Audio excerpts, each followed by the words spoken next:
If your tent doesn't have this, it's slowly getting destroyed and you probably don't even know it.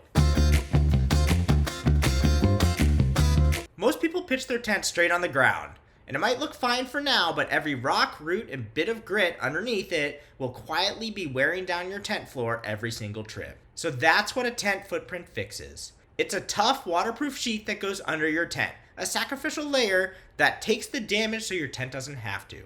It's made from thicker, more abrasion-resistant material than your tent floor, or at the very least, it adds an additional layer of protection. It blocks water from seeping up during a storm, your backup when the waterproof coating eventually wears off, and it keeps mud off your tent and adds a little insulation from the cold ground at night.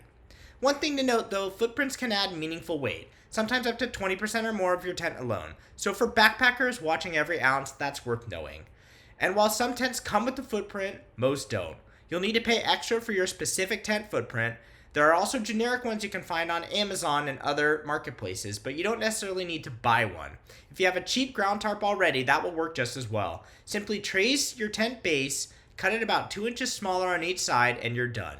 One rule though, always cut it smaller than your tent, not bigger. If it sticks out, rain pools on it and runs straight underneath, which can defeat the whole point. But no matter what you do, make sure you buy or make a tent footprint before your next trip. Your tent will thank you. And be sure to follow Wilderness Times for more camping tips, tricks, and gear reviews.